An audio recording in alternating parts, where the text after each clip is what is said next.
Hello there, it's Sean, and in this video I wanted to take some time out of my day to share a little bit of my thoughts on remote closing and appointment setting, because I know if you're watching this here and now, you've probably taken some time out of your day as well to come onto YouTube, and there's nothing fancy here, no entertainment. It's remote closing, remote sales, appointment setting content, and you've obviously taken the time to come here to research, and you might be in a day job right now.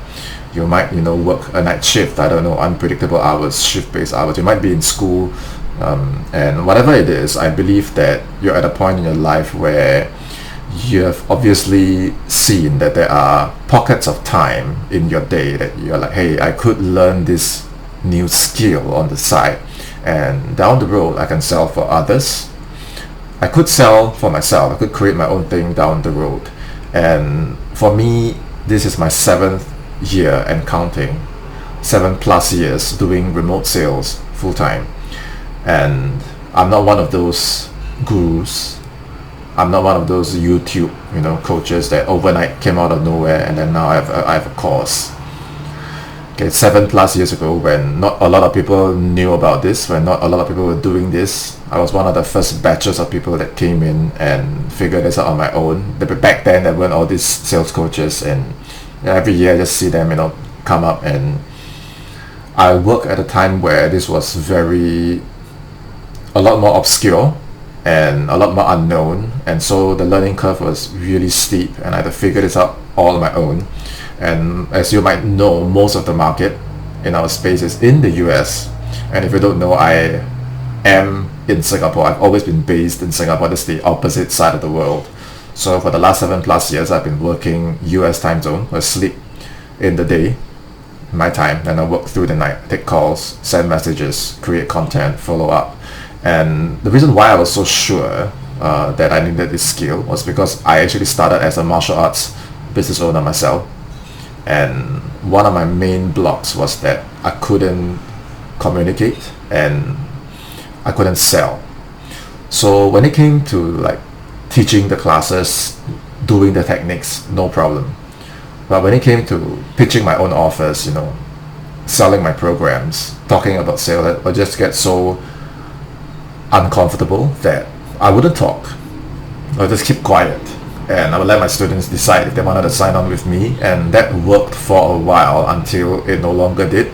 The cost of living went up, the rent prices went up, and I was like, if I'm going to bring in the revenue, I need to know how to sell, but I know nothing about selling. So that was probably where you're at right now. I discovered, back then it wasn't called remote closing, just called high ticket sales. And I was like, how can I increase my prices, create better solutions, put together better offers, and take my stuff online, to produce better sales funnels, produce better marketing. And okay, I have to learn this skill. And that was when I began researching, and that's why I know where you're at right now. And I think the difference, pros and cons, right? So the difference between for me back then and for you right now is, back then, like I said, it was a lot more unknown. There weren't a lot of options to learn from, and so a lot of things you just have to figure it out yourself, test, and make sure it makes sense. So there's a lot of independent thinking involved.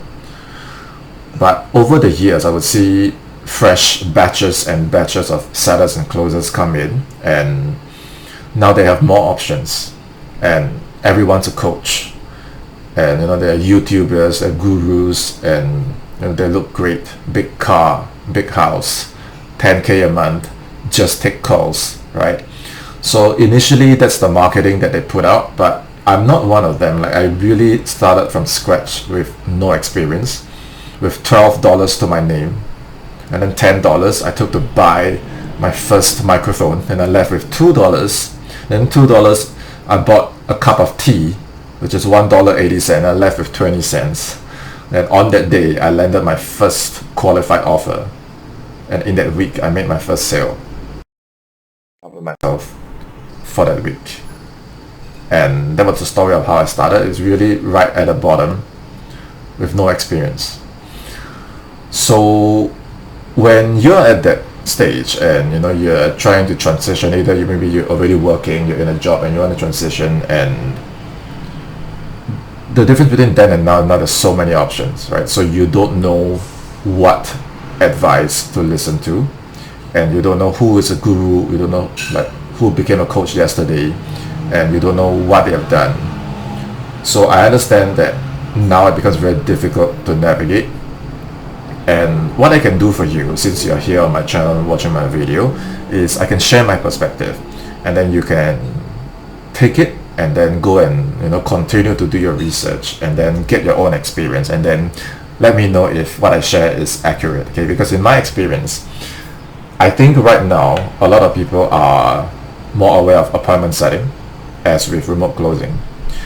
And the thing is, for me, I never started with appointment setting, because appointment setting came in a little bit later. When I first started, it was only closing. Then appointment setting came in maybe 6 months, 12 months later, which means I actually started as a closer. I trained as a closer.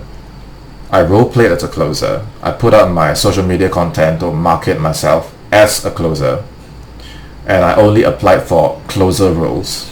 I landed closer interviews. I joined teams that required full-time closers, and so my performance determined my income, because as a commission-based closer you have no base salary, and what you get for the month, it's really dependent on the amount of calls that you take, and of course your closing ratio, which means that in that week, if you don't get enough calls or you don't perform well, that week is gone. And like if a month has 4 weeks, that's pretty much 1/4 of your performance in that month. So it's pros and cons, because there's a lot of calls that you can take or create for yourself, but there is no base salary until the appointment setting roles came along, and then some of them offer like 1,005 base, 1,000 base, 500 base, sometimes even no base. So if the advice you've been getting is start as a setter, but inside you have always wanted to do what I did, which is to go straight into closer roles, because you probably have paid for a closer program, maybe even multiple closer programs with like, I don't know, guaranteed placements, with like a bunch of promises basically, and you have done closer role plays, right? Closer program. You're trying to get closer interviews. You're eyeing closer role because you know that if you're commission based, you don't want a base, right? Because you left your 9 to 5 because your 9 to 5 had a base and it had a ceiling. So why would you leave your 9 to 5 to go into another remote 9 to 5 where you have to work fixed hours, multiple 4-hour shifts throughout a day, throughout the week, to start as a setter?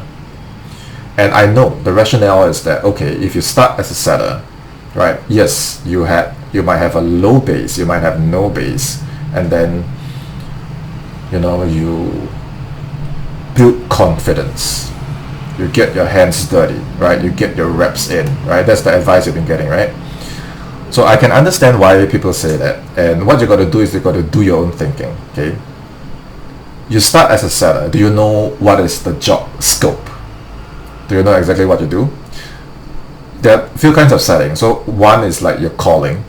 Okay, so a lead comes in, which is they fill up a form, right? So you're gonna call them and say, hey, lead, saw that you fill up a form, and I can see some details in your form, and you mentioned that you're interested in achieving goal, and you might be dealing with problem 1 and problem 2, and would it make sense if you walk them through the initial triage process? Would it make sense if we schedule a second call with one of our senior advisors, which are the closers, the salespeople, and then you book a call? If the closer close, you get paid. Sometimes this mode of setting is done by texting organically on social media, so it's the same thing, same script, but you're doing it via text. So in a day you're making like hundreds of these calls, you're sending out hundreds of these messages, and you might get paid if the closer closes. If the closer doesn't close, you don't get paid, and your base is low or even unpaid. Sometimes the whole thing, I've seen closers, they go through closer programs, they do closer training, and then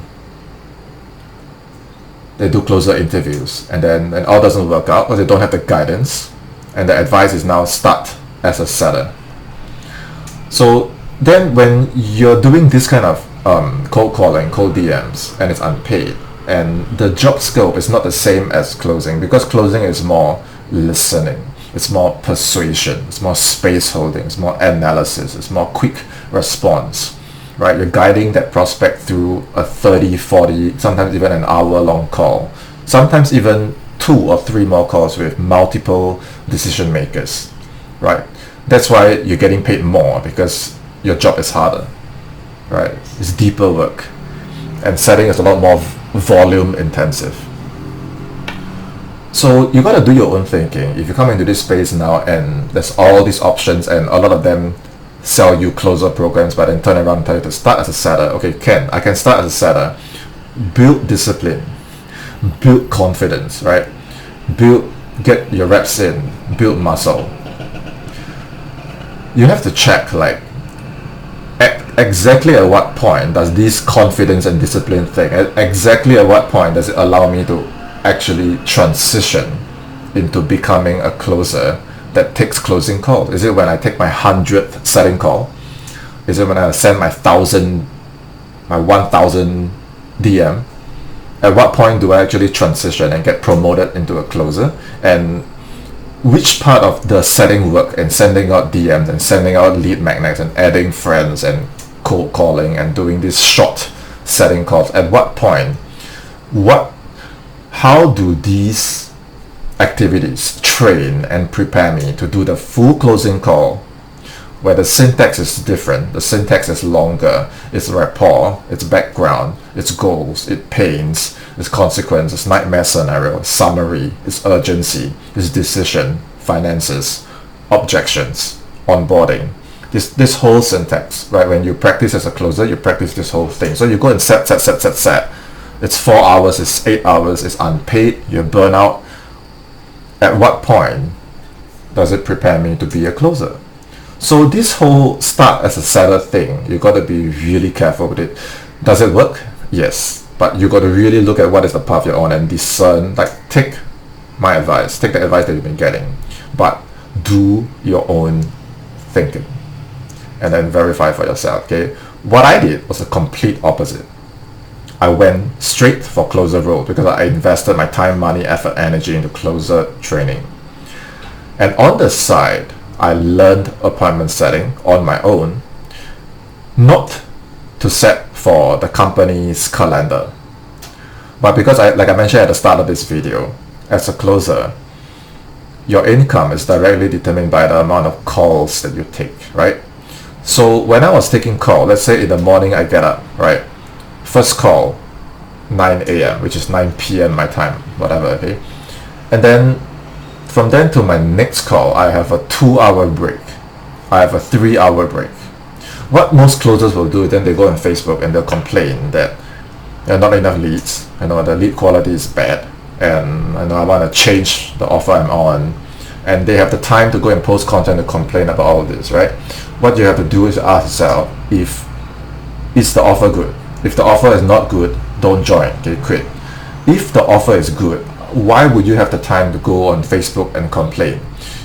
If your first call is 9 a.m., your second call is 12 p.m., in between you got 3 hours. That's when you use your setting skills. You go to the company CRM, you call the dead leads, you follow up with the gone case leads, you follow up with the leads that book but didn't get through, the leads that fill up a form but didn't book, the leads that book a call but didn't show up, the leads that show up but haven't closed yet.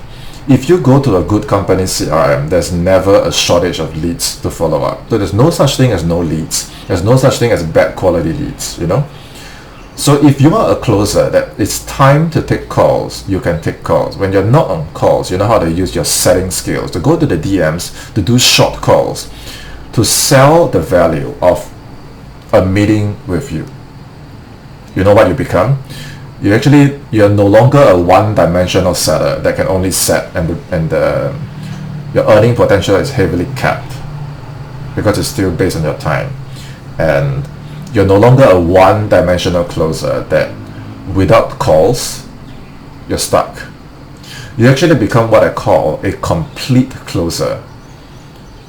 Because now when it's time to take calls, you can. When you don't have calls, you know how to get more calls, which means that whichever company you join, whichever offer you're on, you always have a pipeline that you can call your own. So you're directly, or you're much more in control of your income. Without this, I don't think I can survive the last 7 years, because it can get really unpredictable. Some months I don't make money. I learned the hard way, and some of them will tell you that, okay, then you just need to balance 3 offers. You need to balance 4 offers. On one good offer, your hands are really full. It's very tiring just to be on one good offer. So I don't know how you can balance 3 to 4 offers. If you can balance between 3 to 4 offers, most of the time, they are probably not good offers. So whichever company you go to, whichever offer you're on, you can always find calls and get calls and even create content on your own end. Okay, not to promote yourself to fellow closers or to other coaches, but you're actually selling your own product directly. So even if the company, like I got to a point where the company that I was looking for, they weren't able to give me leads anymore, because from my own pipeline, I was already full. I made my own content, I generated my own leads. So I had no pressure. Like they don't buy, because I'll just go back to my farm. I'll grow the farm, I'll nurture the farm, I educate the farm, I entertain the farm. And then whenever they want to convert, they just book a call. And all these leads, they don't go through the company. They're actually my own pipeline. And that's a super invaluable skill to have. That way you're never pressured. You don't have to chase. You're not pressured if you don't close, because the leads belong to you anyway. It's not from the company, right? And a lot of times, actually, because you are so self-sufficient, the company actually wants you to be the first one to take their best leads, because they can see that you can close. You're not desperate, you're not attached, and you're already closing. You're already proven. And that's really the best place to be. The worst place to be is really you invest all that time, money, effort, energy to learn closing, to do closing. And then in the end, you get told start as a seller, you don't get paid well. And then when you ask questions like, so exactly at what point do I transition to become a closer? Or what's the point? Like, how do I actually become a complete closer, so to speak? Can you demonstrate? Can you show me some examples? Can you guide me on how you did it? A lot of times you just get vague answers like, just role play, just network and add value, just DM business owners every day and hello, and what did I pay you for, right? So at the end of the day, ask yourself, okay, does the advice make sense? And then how are you going to ensure yourself that, first of all, you must definitely learn how to close. Just all the syntax I mentioned, all the way from rapport background, all the way to taking the money down. That whole syntax, you have to memorize it by heart. The scripts can change. Different companies will have different scripts, but this syntax, it applies for most, if not all, of the calls that we do in our space. This syntax you have to memorize by heart. You cannot duck the closer learning curve out of fear. You cannot say that if I start with setting, I build, eventually I can get to closing. It's a lot easier if you just face the closer learning curve head on. Get it over and done with. And I wasn't exactly a very fast learner. I took 4.5 months to get this syntax right. Just 4.5 months. This is one sequence. Now I can memorize it by heart. But when I first started, I took 4.5 months just to memorize the whole thing. Went straight for closer interviews, went straight for closer calls. It wasn't pretty, it was very ugly, very brutal. But then when I look back, I'm glad that I had that intensive 4.5 months to just get it over and done with, because afterwards I could finally close, I can finally breathe. And then when I realized when I got to setting, I'm doing the same psychology. It's just that now instead of talking, I'm typing. So you're not really a setter now, you're a closer in the DMs. You're taking the closing psychology into DMs. If you do it the other way around, you start as a seller, you build discipline, you build confidence, you get your hands dirty.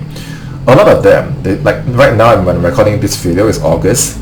Every year is the same, at the start January, this fresh batch of people come in, yay, let's role play, yay, let's network. Yay, I landed my first offer, and then next week, oh, I left the offer because they were just telling me to cold call for free. And so they repeat this cycle for month 2, 3, 4, 5, 6. Like right now by August, all those that New Year's resolution at the start of this year, now they're gone. Burnout is not funny. Okay, So think about really the strategy and sequence, and think of the whole year, okay, what you're trying to build. And my advice is to face the closer learning curve head on. Okay, don't try to duck it, don't try to, take small steps and then like burnout is not funny. There's time and money you're never getting back. Okay, so that's it for my share today. I hope that it saves you months of doing research, circling around. I hope that this gives you really you might have been thinking the same thing as me even before you watch this video, and just wanted to hear something that confirms it. Okay, so give this your best shot, and I'll put all my links to my social media accounts in the description. So if you have a comment, if you have a question, feedback, just reach out social media, say, hi Sean, I've seen your video, and then we can have a chat afterwards. Okay, so that's it from me, and I'll see you in my next video. Cheers.